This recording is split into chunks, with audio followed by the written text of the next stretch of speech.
Hi, I'm Troy Patterson, wishing you happy Thanksgiving on behalf of the Gentleman Scholar column at Slate. Our topic today is touch football, which is as much a part of the holiday as cranberry sauce, the Macy's parade, and the disapproval of your elders. Don't you think it needs a little salt? Mother, please. How did this come to be the case? It's my understanding that touch football first caught on in the late 1800s, in the decades after Princeton and Rutgers played the first college game. Then, in the earliest 20th century, it caught on with little kids, a great alternative to their maiming each other playing tackle football in sandlots. But when we talk about touch football in America, we're talking inescapably about the Kennedys and the myth of Camelot, which, research shows, is a pretty mythic myth. There's testimony that JFK and Bobby would make up rules as they went along, that Kennedys routinely passed the ball from in front of the line of scrimmage. Our object here today is humor and good fun. Here are some ideas for a safe, fun Turkey Day game. Things you need: a football. This is a football. It's a leather football, which in cold weather could sting the hands. Perhaps Nerf would be preferable.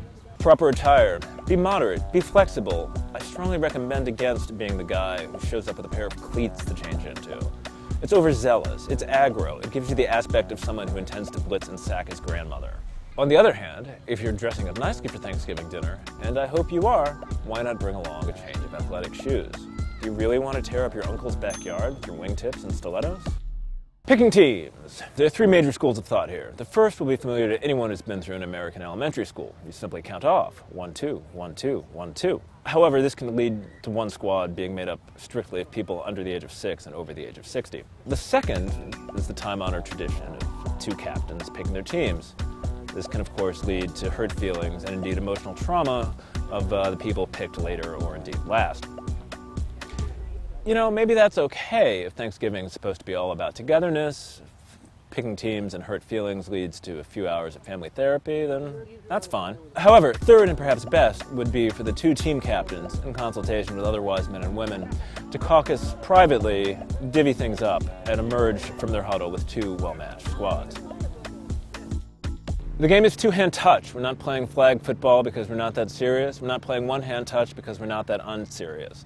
But two-hand touch, remember, means two-hand tag. It does not mean two-hand smack, and it certainly doesn't mean two-hand shove.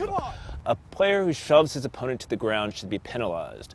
So the penalty shall be no dessert. We've picked our teams, we're on the field, we're at the line of scrimmage. We're here we encounter the most heinous violation against a friendly touch football game, and that is the rushing of the rush count. Hey, what's it do? Hey! A proper rush count is 5 Mississippis, with each syllable of each Mississippi fully articulated and not sped through with the fast talk of a riverboat conman. Hornswoggling Crocker is gonna roll away, biscuit cutter. Now, clearly the main thing here is the passing game.